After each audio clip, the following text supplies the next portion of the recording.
Good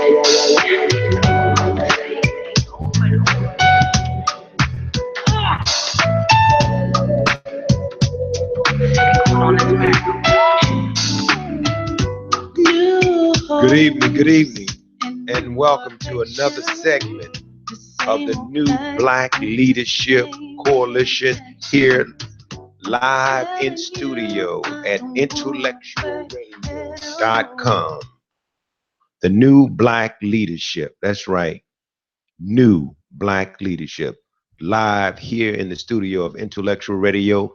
My name is Gregory Sane. Stake your claim with Gregory Sane, one of the members, co-founders of the New Black Leadership, very proud member. And I am so thankful to the Creator for blessing us with another day of life on this planet that we refer to as Earth. We are very, very, very thankful to just get up and have another day to get it right. And boy, we enjoy any weather because we're alive. I'm not going to complain because at the end of the day, we always find something to complain about. So I am really, really thankful for our ancestors, brother. I'm thankful for all of our mentors. I'm thankful for every individual that has placed in us a certain word of motivation, inspiration, etc. And I tell you, tonight I am so thankful that we have in studio right now a excellent brother, friend, and absolutely a fighter, a New Black Leadership member.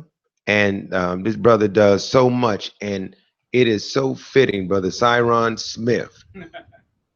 Yes. It's so fitting that you are the president of the National Block Club University. Mm-hmm. You know, it is so fitting because the National Block Club University, one of the major goals and objectives in that is to combat crime and to deal with an array of things that impact our community. Yes, negative or positive. So I mean, as we talk, I want to get straight to that in a minute. Right. But go ahead, brother. Just introduce yourself and etc.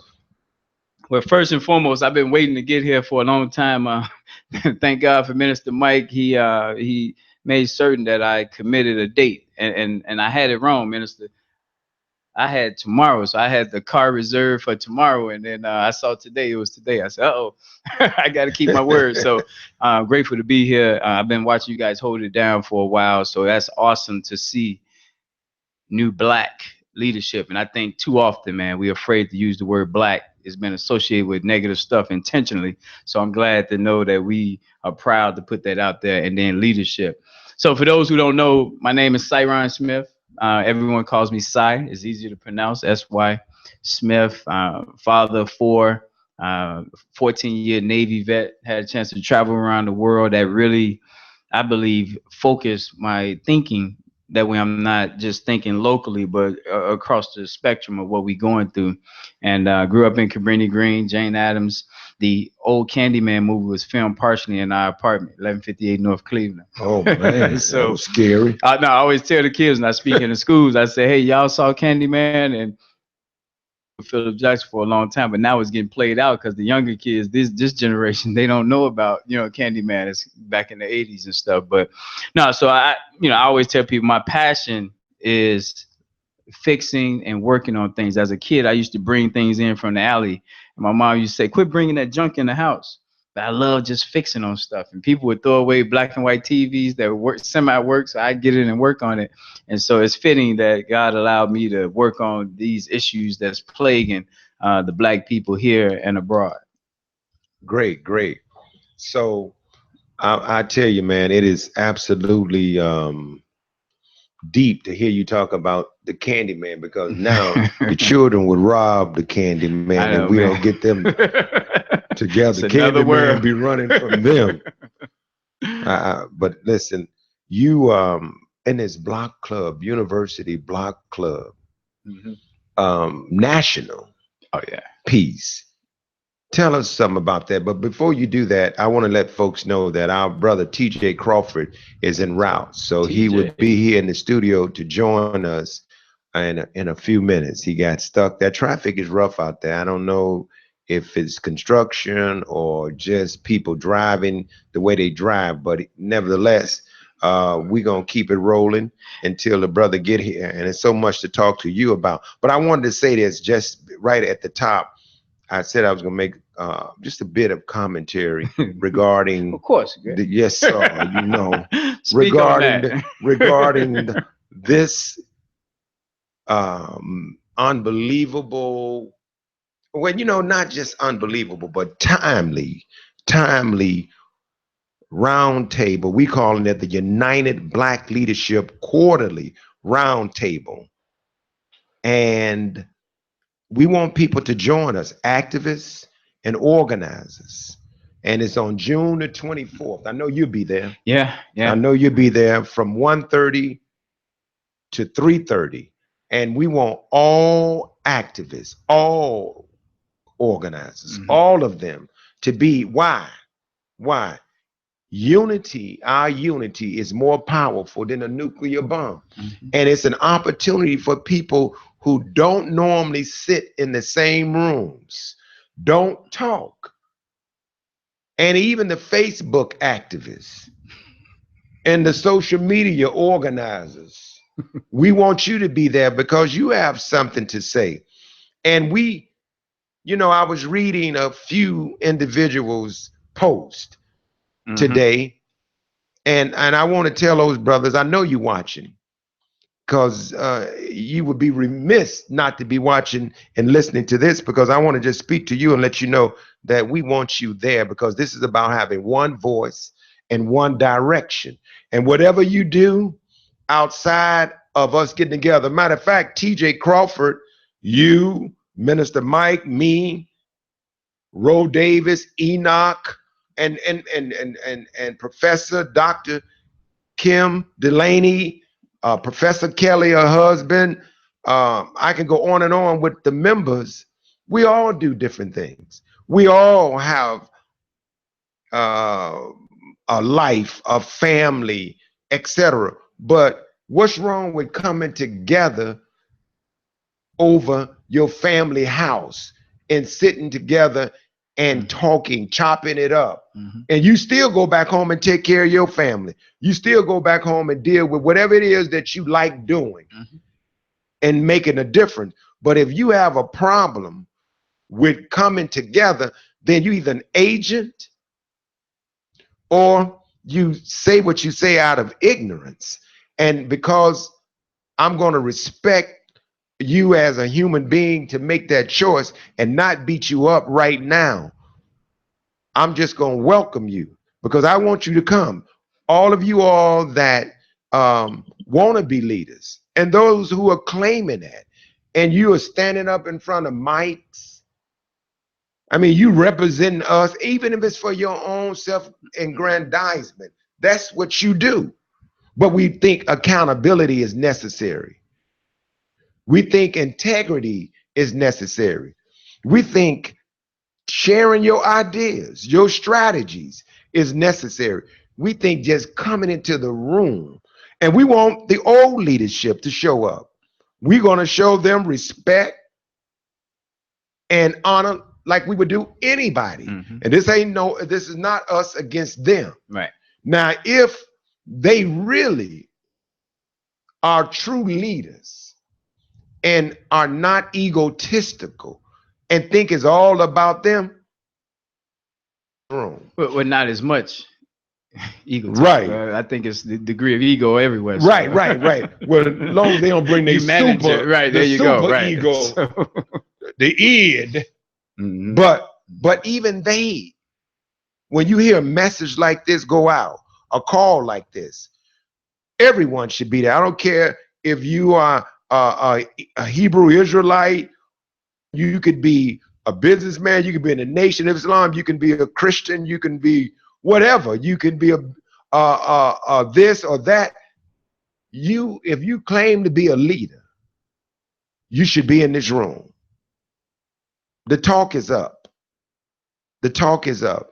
And I think at some point, you're going to get shut down. Not that we would do it personally, but God going to expose you if that's your motive. If it's all about misrepresenting us, going out there, doing what you do, and yet there's no accountability, that's not fair to our people. And I think we owe each other. All of us owe each other that much respect that we can at least come into the room and we say we should do this quarterly. I mean, what do you think about that? So first and foremost, the whole benefit of the new black leadership, and for those who may not know, is the fact that you're talking about coalition, black. So we're not talking minority, we're talking black. And then it's new because we don't like what we've seen with the old. We respect the old, but it's a matter of something different. And with this new way of looking at things, new, black, and then the coalition piece is critical. So that's the benefit, is making certain that all the activists, leaders, people out there fighting for black people have an opportunity to be at the table together. One of the things I've always commended Minister Mike with was being able to pull people together who I wouldn't have pulled together. Me personally, I wouldn't have, because I'm on my track and they on their track, but you need someone or some force that can get everyone off their track to be at the table together. So that's the plus and the benefit. That's healthy. That's necessary to do that. And what they don't understand, and I gotta say this to everyone who's listening, I would be definitely remiss if I didn't say that. You said Minister Mike, right? Mm-hmm. God uses who he pleases Big time to do the work that will serve the cause. And when you but can't you know, people ain't obedient. Yeah, people ain't obedient though. God be trying to use people all the time, and they don't be listening. So that's why I'm warning them. And that's why I'm warning them, because this is our last to get it together. And I mean that. There's nothing coming after us, brother. That, I mean, there's younger people. Mm-hmm. There's but look at them right now. Mm-hmm. Who's really guiding them? What model do they have in front of them that shows them respect, that shows them unity? If they don't see us collectively working together, and you said it right, coalition building. Mm-hmm. We're about coalition building. That's what it this is. Ain't about us. But God uses who he pleases. Mm-hmm. And I'm glad you said that, because when you don't see the God factor in it, mm-hmm. we ain't just doing this because we trying to get rich. I mean, we can be trifling, as many of them out there, and stay right in our lane or our corner, go and do our hustle, and go home. Today, I could have just went home for real. And looked out the window at the water or whatever. But I'm here. Why? Because I know how important it is. And that's why folks out there don't realize that it's not an accident or a coincidence. What we doing? You say Mike have the ability, but we have the ability to hear. That's for real. That ain't playing games, because on Saturday, we had a meeting this past Saturday. We have a lot of stuff we could be doing, or we think we're doing, that's more important, but we sacrifice for what's important to us. And that's why you said it right, unapologetically black people. And that doesn't mean we anti anything, but it's time for us to be pro black, pro us, do for self, and etc. Actually, fits not everyone. Those who've been exploiting won't, and we want to call out those people exploiting us. When you have people that have self-determination, that means less dependency. Right now, the way this game is set up is we dependent on everyone all over the place. So when we stand up and do what we have to do, that's less dependency on the systems. Now, it's people who's gonna hate that, because they've been exploiting us, sending their kids to college off the backs of black dollars. But those people need to be called out. You've had your reign at making money. Now it's time for us to take our rightful place. But I want to go back to what I was saying with Minister Mike and the coalition piece. My assessment and the work that I do, 83% of the people the masses are just trying to make it every day. They're not coming to nobody's meeting. They ain't coming to your rally, nothing. They just trying to raise their family and make it. 7% are the activists or the organizations.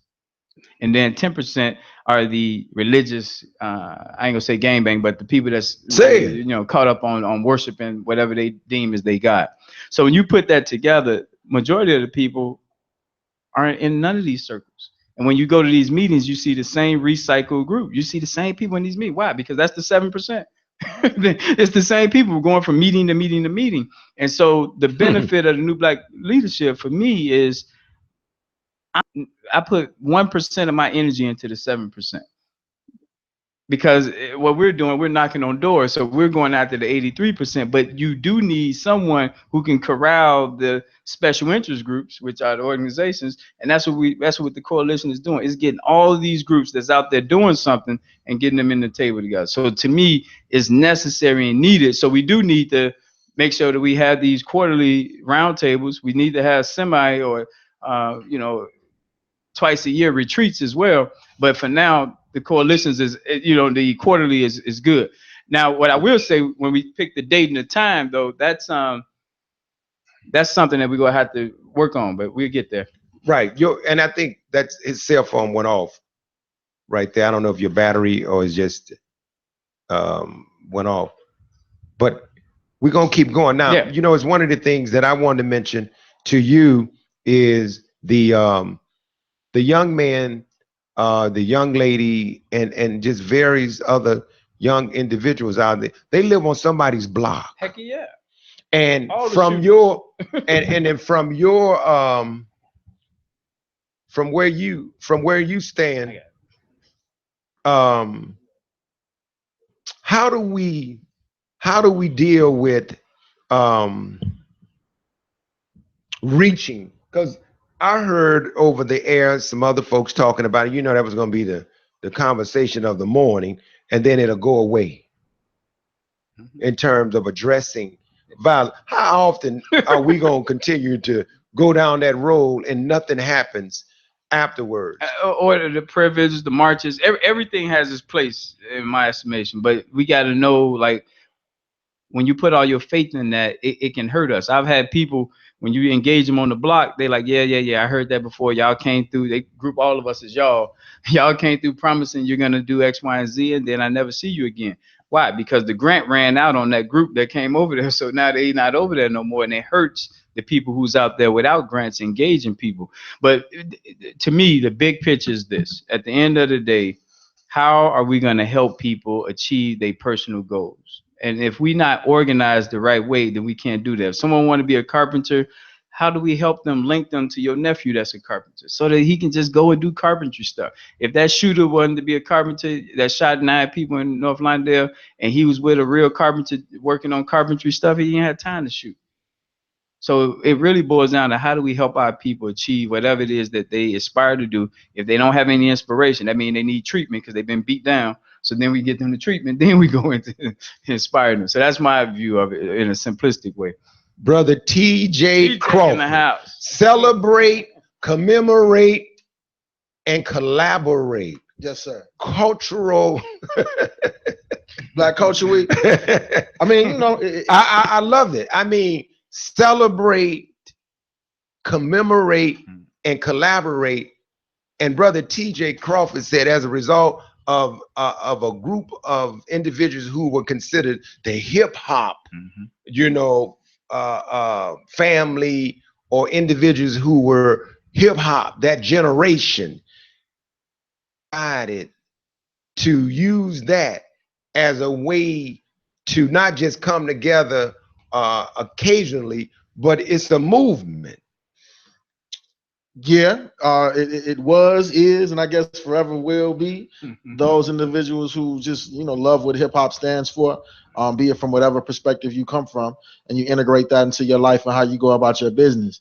I think Black Culture Week, as we know it now here in Chicago, it started off of, well, man, what is my generation doing to address the issues that you just got through talking about, right? What have we been doing? And folks been doing work. I don't want to go back a decade ago, to talk about the hip hop political convention and all of that type of stuff.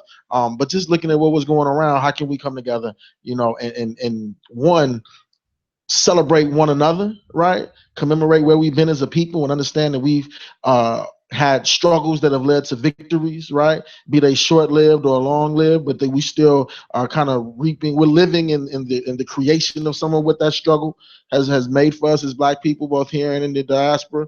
And then collaborate, right? We in 2017, and it's really hard to sustain, some collaborative efforts, right? We are trying to get it as individuals, but we know, those of us who have been doing the work for sure, for the change that we really want to see, you want to build community. Well, a community is a bunch of individuals who collaborate in order to sustain, a common vision, a common plan, and to meet consistent and common goals, right? So that's really all it's about. So we came together, and, hip hop was deemed to be too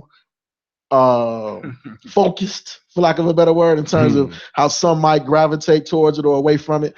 And then the conversation just was like, well, it's really about Black culture, right? And all the things that come along with it, the rituals, the traditions, the successes, all of who we are, right? And then that's kind of what it is. And Black Culture Week is not just a week, it's kind of like Black History Month, right? How can we create opportunities that can be celebrated and modeled consistently whenever you happen to have it?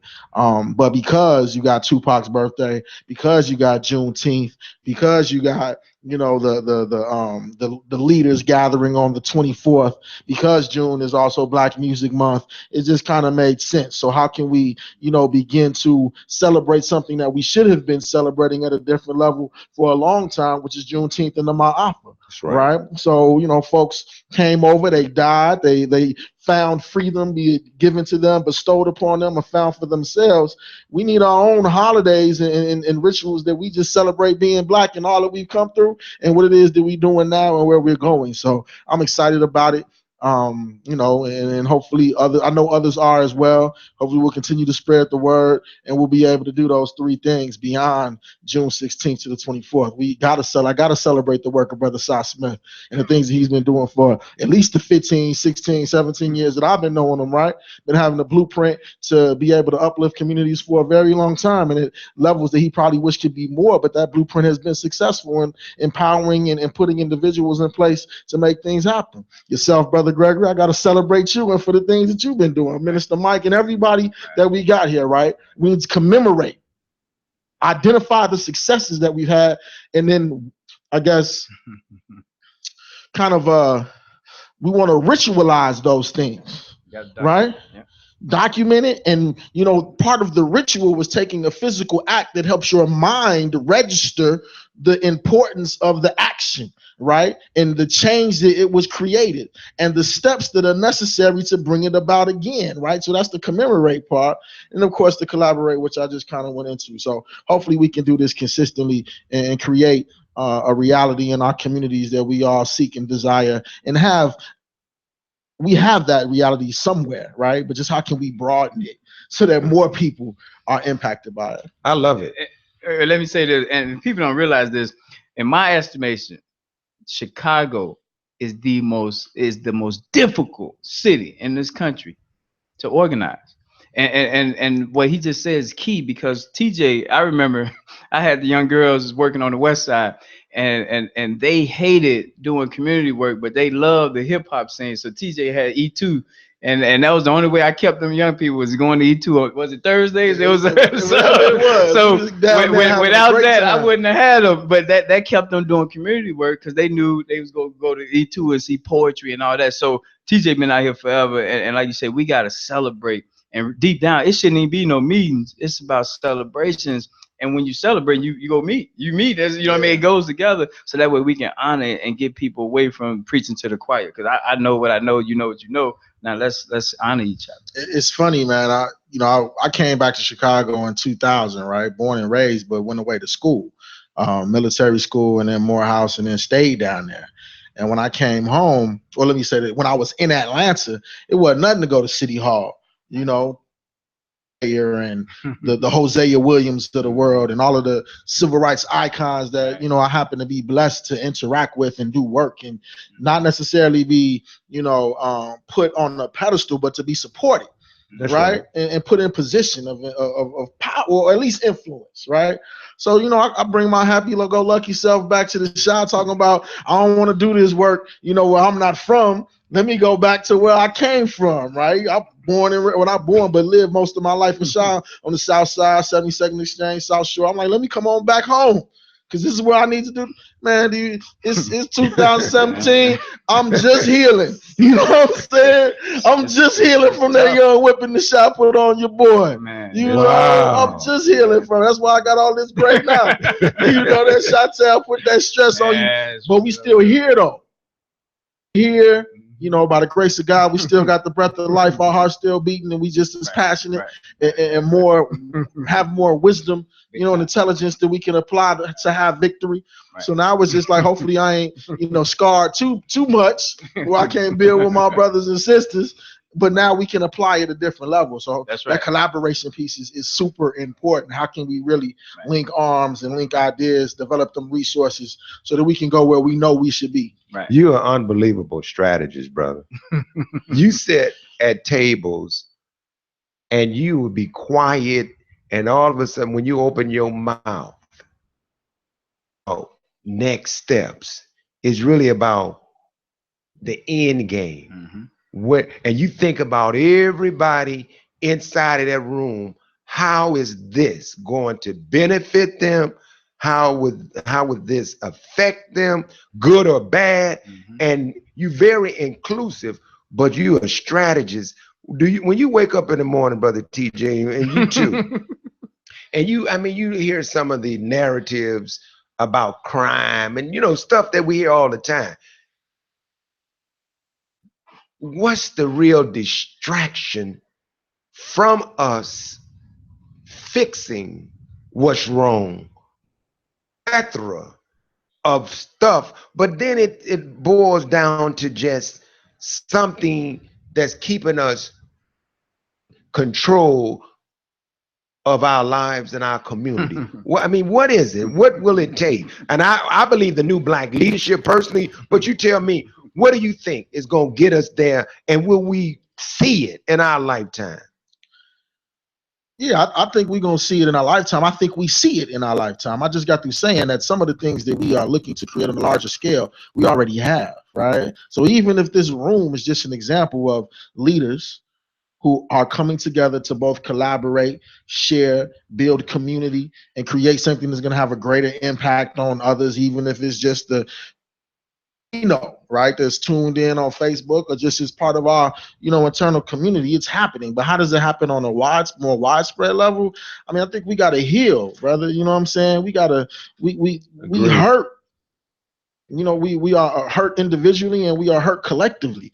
We talk about how can young people change, and we say we need to model the behavior. Well, one thing that we know for sure as it relates to black folks, not just here, but all across the world, is that when a black man or a black woman stands up and models a do-for-self, independent, God-given, right to be who they are, they get smacked around, knocked down, and, the whole rug pulled from underneath them, right?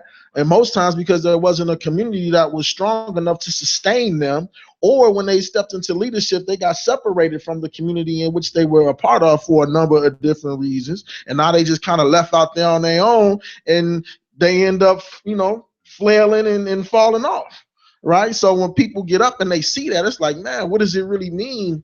And what is it going to take for me to stand on my square and on my principle and act on those things that I know to be right? Am I ready to take this vow of what could be poverty, what could be isolation, what could be extreme critique, right? On top of being able to manage the depression and the anxiety and all of the physical health diseases that come along with that, right? How can I sustain myself through that? Personal responsibilities too, because we fathers and brothers and sons and all of that, and I got people I got to take care of. I got ideas of what I'm supposed to have accomplished, right? So how can I work my way through all of that in a way that still allows me to be the best servant leader that I can possibly be. And unfortunately, the place that used to provide a lot of that sustainability, which would be your houses of spiritual worship, church, for the most part, That's kept right. people from going crazy. Exactly. You know what I'm No, saying? it did, yeah, that was the therapy. Right? But the church has lost so much of its spiritual and moral authority that you no longer want to sit up underneath that roof and listen to who you now are pretty convinced is a hypocrite, all the things that we can find fault with. So now you don't have that cover no more. You don't have that place where you can go and feel that energy and get healing and be able to walk them 6 days of the week where you ain't in church or at the mosque no more, where you can make it through. We don't have that like we used to. So now we got to recreate that, or at least tap into that which still remains and pump it up to the point where it has the impact on those who we needed to have impact on.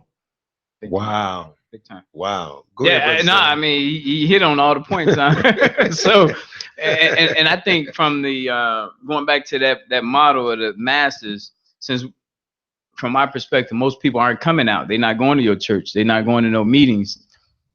Our business model need to be like 3 groups, and these are the 3 models in the country that I know that are doing what's necessary for the masses. The U.S. Post Office, they go door to door, rain, sleet, or snow. The Census Bureau, they go door to door. Now, granted, they do it every 10 years or so they not as impactful as the post office and the Jehovah's Witnesses. So, and even the Jehovah's Witnesses, I seen them taper off a little bit. So now they're setting up their stands. They're not as much door to door. But if that's a business model of recognizing that they're not coming to us, so we got to go to them. And so if you don't have that model, and that's not for everyone, like every organization shouldn't create that model of going door to door, because again, I've seen the contamination of that. You go door to door with your agenda, you disappear when the money run out. Them people are left thinking you're gonna do X, Y, and Z. Makes it harder when somebody else go and engage and they're like, no, all y'all leave me alone. Don't even knock on my door no more. That's right. I mean? So you seen that other side, but everything TJ said is right on point. We hurt people, hurt other people. So you gotta have them layers of support. So when one can't take care of you, the next one can, and then you recharge the batteries. I tell people, stop making withdrawals, because that's robbery. You go to the bank, you want to withdraw something, you didn't deposit, they call them popo on you. They gonna hit you with a charge. So we keep, we have our people that keeps extracting, like give me, but on the back end they not depositing. We have to do that. And so when we see these young guys out here, I say we dropped the ball more so, and I'm 42, so it's really those older than me. The late Michael Chandler, Alderman Chandler, he was the first one to give me that butt kicking when I got back out the military, because I went to him after everyone in the community on 14th and Springfield said, this is wonderful. We see you doing this great stuff. This is one. As soon as you connect with the alderman, it's going to blow up. And they blew my head up, had me thinking that, like, man, well, I'm finna meet with the alderman. It's about to be going on, I'm young and naive. And I sat there and I couldn't believe the arrogance, the confidence of, like, we don't need this. And he pushed my proposal that I prepared for him away and said, no, I have a block club coalition. You need to join that. And I was like, wow. It devastated me, literally. And I was really, really hurt because everyone hyped him up as the savior. You know what I mean? I've been on the ship preparing for this moment, you know what I mean, to go back to Chicago and do this, and to have a government official say, we don't need this. Forget what you've been doing. That built track records for the people who know what the work I was doing. You join what I'm doing. That's when I got the first eye opener that it really, in these wards, if you're doing good inside that ward, you're a threat to the ruling elite and the establishment. So they rather see the ward stay where it's at as long as I maintain my votes, my voters, my control. And that just blew me. It took me a while to recover from that awakening, but it toughened me up. I put my big man drawers on and got back out there. Can't do nothing but toughen you up, bro. You either die or survive in this piece, right? And that death isn't necessarily always a physical death, but it is a death. But we got to resurrect.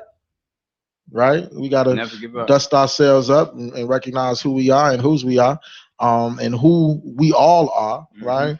And do our thing to the best of our ability. It's interesting.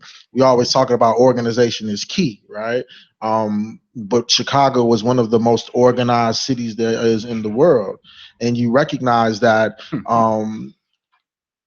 organization and leadership that is not visionary and ready to evolve will kill itself and will kill everything else around it because it doesn't know how to shift, adapt, or positively consume or add on to something new, right? The way we do it here is that we cut it off at his head and kill it. Exactly. You know what I'm saying? Before it has room to grow. Exactly. Right? Versus say, oh, Brother Si, yeah, there's some really good ideas. My block club is here, but there's some things that they ain't doing that you're talking about. Let me go ahead and put you together, and not just put you together, but give the decree that y'all about to work together and figure this thing out, right? So now you add on and you empower. It's like KD going to Golden State. You know what I'm saying? Chicago would have killed. You can't come over here, KD. They shot him up, cut him up, send him back to OKC, right? Versus saying, "Come on, man, now we got 4 killers. You know, we about to be the conglomerate out here. We unfortunately we haven't known and learned how to do that for a number of different reasons as well. But I think it's the structure, the way it's set up. Like people, like honestly, this whole and I don't know, TJ, we ain't talking about, but I know you very political. But this democratic process, the two-party system, that's one of the big impediments to progress, because you got people right now that's calling on Bruce Rauner saying he's the problem, when you got Mike Madigan. Between Mike Madigan and Bruce Rauner, one of them got rich off of government. Literally, one got rich off of using taxpayers, you know what I mean? And one been there before I was born. I mean, like, and I don't know. I want to get your thoughts on it. We so monolithic in terms of we have to stick with this one group, despite evidence, visual evidence, economic evidence of that not working for us. Well, let me say this, and then you can say it. Plantation politics is what we are operating on. Is what plantation is going to give us more of nothing. That's what it is. More of nothing. And it goes back to what you said, and you said it earlier. I mean, you know, we could get involved with this do for self, but you can weigh in. And TJ, you have a very interesting perspective when it comes to this. Well, yeah, my perspective was one that has me nowhere near as political as I once was, right? you let it be. What I'm saying? Like, you know, your boy had to go back up off that thing and see what was really going on. Primarily though, because you know, I didn't want to for a number of different reasons. You know, of course I could always be a better TJ, right? And I had to learn how to manage my highs and lows in a way that would not allow me to see so many highs and lows, right? How can I make it more of a consistent, you know, piece that's balanced in the middle? I'm the type of person in the past, no longer, but in the past I had these extreme highs, right? Where I'm rolling, right? But then something happened and I'll have an extreme low. You know what I'm saying? And I had them valley moments, and depending on who was around me and how I felt at the time, that valley moment would extend itself. Now I got to spend a whole lot of energy trying to climb back up that joint, and then again, it was right on back down, right? So I had to learn how to manage that piece for myself much better, right? So I could be more healthy. I was telling Minister Mike, the post that I put out, there were some comments on it regarding the upcoming leadership roundtable. And, you know, folks was making comments, and our friend, Brother Wallace Gator Bradley, he didn't comment. He sent a picture of him and JB Priskers. Now, this is black men talking about black women coming together for us to get in the room. Why would you need to send us a picture of you and JB Prisker? Now, I don't have nothing against, I don't care what pony or horse you got in the race. It's just the timing of that. So here's the crux of that. That don't make sense. It goes back to what you asked, why, and what you were saying is two-party system. Part of what black folks, and it's interesting in Chicago where black people were the majority population for 35, 40 years, right? If not longer than that, where we had the population power to do anything that we wanted to do. But we fed into this, lie that we couldn't do it. And that we needed to have a sponsor such as JB, right, that I could stand next to who holding that bag in order to make me feel more of, I got esteem, I have ability. And when another black man see it, like, oh, okay, I see you standing next to JB, so you must be the man, right? It's like one of the things that we really got to look at, like for real, black folks all over the world have been beaten down. I mean, we know these things already, right? We have bought into a lesser than mentality collectively. Regardless of how empowered and we are God and all the conversation that we have and that can be proven, God with a little G, that, known to be true, you know what I'm saying? Like, we collectively don't believe that. Like, deep down in your heart, you really don't believe that. Gave up. So you gotta fall in line with Massa, you know what I'm saying? Or with that dude to see 2 years ago, maybe 3, last election when Ron was running. It was Rom and Chewy, and I was writing for Rolling Out at the time, and I took a strategic misstep in hindsight because I didn't really recognize what was going on outside of myself. But I ended up saying, I don't like what Chewy doing. I really don't believe in the progressive movement as they say it is. He hasn't done anything. His campaign has not empowered the black folks that I know that's working with him. I've never publicly endorse somebody like Rom. So let me go ahead and just play this game and say, okay, and not even really play the game, but let me say, okay, Rom, I'm willing to work with you. Let's figure it out.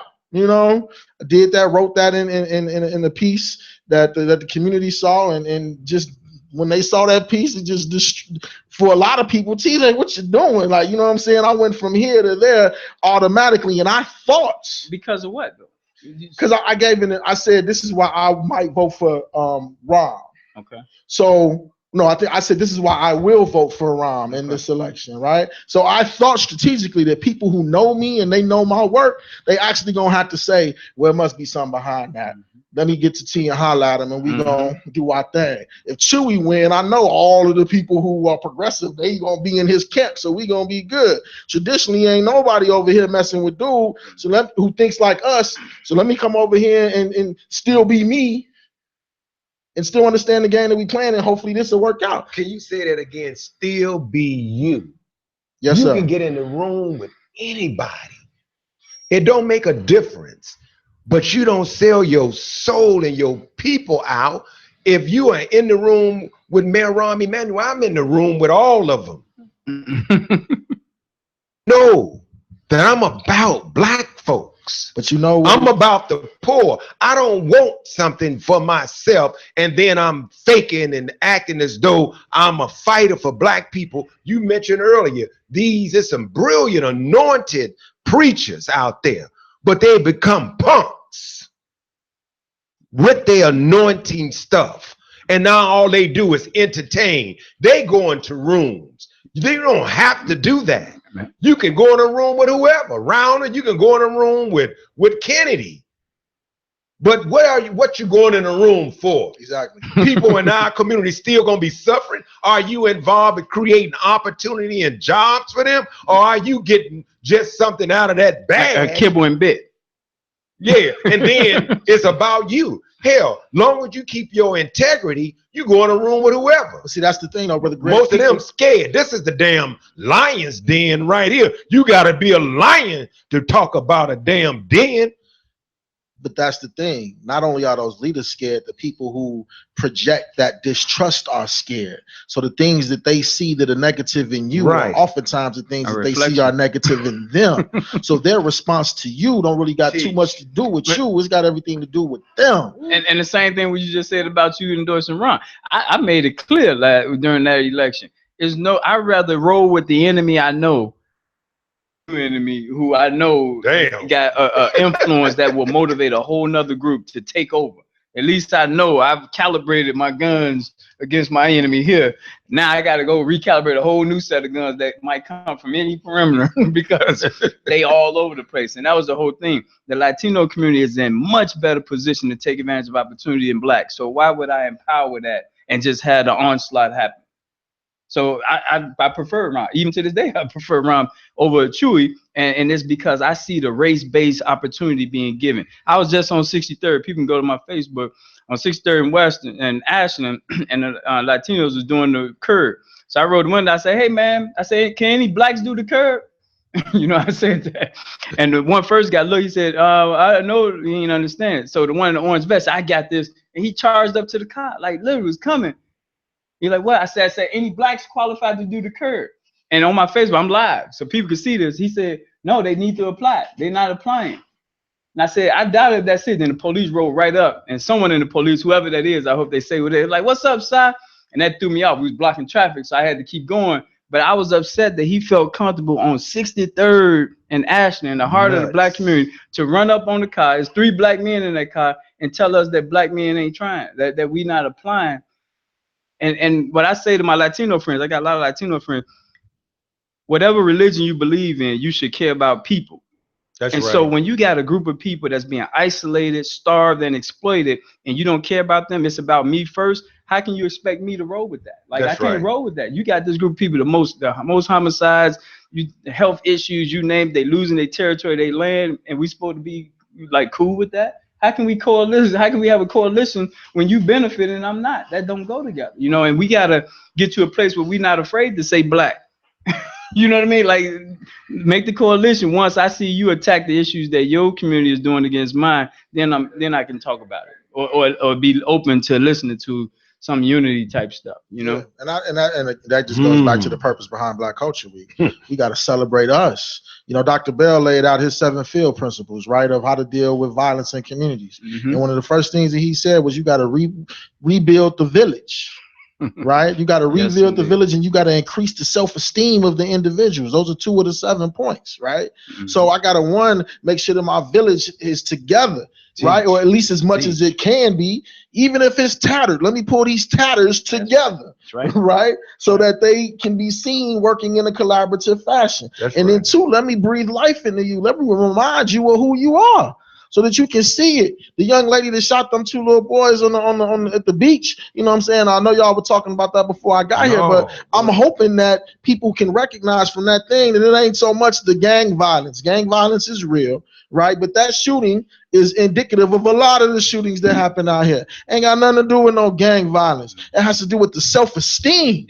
That young lady had, and the young men had, but that young lady in particular, her self-esteem was bruised, and it cut her to the core, and it activated an automatic response that has been developed over however many years she got on this planet, where she was gonna go get back. And her get back is, now I got access to this automatic weapon, and I'm finna let you know, homie, that no, I ain't no B, no hoe, no punk, no kick over my nothing. This is what it is, and I don't value your life, because I really don't value mine. That's where it starts, right? You know what I'm saying? So homie, catch these. I don't care about how many thousands of people are around me, because I ain't even thinking. Right, it's one-on-one. You know what I'm saying? I done zoned out. You know what I'm saying? And that speaks to a dis-ease, right? So hopefully we can recognize from that shooting that, look, it ain't about all that false narrative that's going on out there. Is exactly that. It's a false narrative. How do we get to the point where a 19-year-old girl who's on the beach having a good time, who obviously was attractive enough for some young men to try to come holler at in the first place, where she has no value for herself and the people that are around her, right? That's something that's developed over these years of projects and misdirected policies and media messaging and broken families and things that have now given us these outcomes. So now we got to go ahead and heal that. That's from a number of different ways. You know what I'm saying? But like you said, though, the insulation has to be there. Dr. Carville always talked about that. You have to insulate. Hurt people hurt other people, right? So how much love has she been insulated with? You know what I mean? That, like you said, that's self-hate. I don't give a blank about nobody else. I'm focused singularly on what it is that I'm up against. But I always say, honestly, because now we have all this talk about mental health, and that's important. You said it, TJ. The church filled that gap, but now we're twerking in the church and all this other stuff. Church daycare is getting grant money from government, so they being quiet about issues. The big thing now, though, is how do we block by block spread love? Because see, at the end of the day, before those mental health institutions, we still made it. Like, why we had to have that to make it now? What about I give a damn about you? You about to get evicted? Why don't we go and have that rent party and help pay your rent? That's gonna be some mental health remedy for you when you know somebody got my back. And that's what it is. Like, people honestly, they see like no one care about me. Yeah, let's go drive me over the edge. Because you don't care about me, no one else care about me. F it. It's funny, man. I'm my mom's a psychiatrist, and I'm studying to get my MSW, and I want to be a clinician, right? That's what I'm studying to be. And God willing, by next May, I'll be that. Officially. Right. Very good. I'm not saying that you can't be it without it, but with the piece of paper that the institution has to uphold certain standards. But when you start breaking down what creates healthy people, you really just get back to all of the basic things, right? No rocket science. It's not rocket science. You get back all the way. Well, you got to have people that love you, who show up and are consistent, in your life. Hey, bro, Maslow, that's right. Maslow. Hierarchy needs, right? Yes, sir. Huh? Yes, sir. Same thing, love. Yes, sir. I mean, Freud deviated a little bit. Yeah, but it was still love. Yep. We got 3 minutes. Within this 3 minutes, hey man, we needed 2 hours. Now this for real. We need a part 2. I'll pick y'all up personally. I'll Uber you here. And I'm sure people listening would say, Uber them back into the studio, because between the two of you all, it's not enough time. And so the 2 minutes, tell people why, leaders and activists, why they need to be at our roundtable, leadership roundtable. Why should they be there? I take the first crack at it. The bottom line is this, you guys. Despite what partition you operating in, God created you. You have something to bring to the table. We all recognize that what's yours is yours. No one can take it away. But there is a need to bring yourself around other leaders who you can coalesce with, that you can learn from, you can share ideas with. That's what this coalition allows that platform for. And if not now, is when. And when do you bring what you bring to the table for a broader audience? So that's why you should be there Saturday, the 24th. Excellent. Go ahead, T. Well, as it relates to the city of Chicago in particular, if things keep going the way that they're going, ain't gonna be nobody for you to lead. Ooh. You know what I'm saying?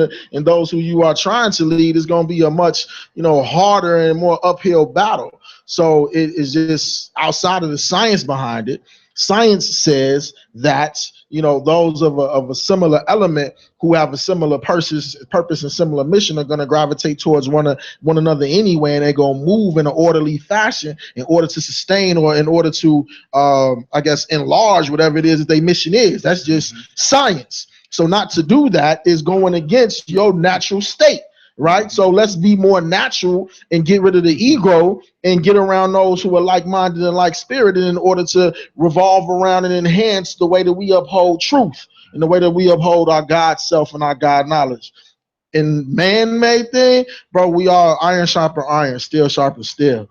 And you can't do it all, I can't do it all. So can we please come together and be like a Millennium Falcon, as I like to say, right? It's a circular ship with guns at all spots. Right, so we can see everything that's in our sphere and also collectively decide where we move into, and that's going to be our salvation. Let me tell you something real quick. We just got invited on the Butt Naked Truth 1570. Brother Harold Davis wanted us to come into the studio and continue this conversation about the roundtable leadership. So thank you all for tuning in. Here with some powerful brothers right here in the house. New Black Leadership Coalition. Thank you, brother Cyron. Thank you, brother TJ Crawford. Thank you, best producer on the planet, brother Earl Winfrey. Peace out.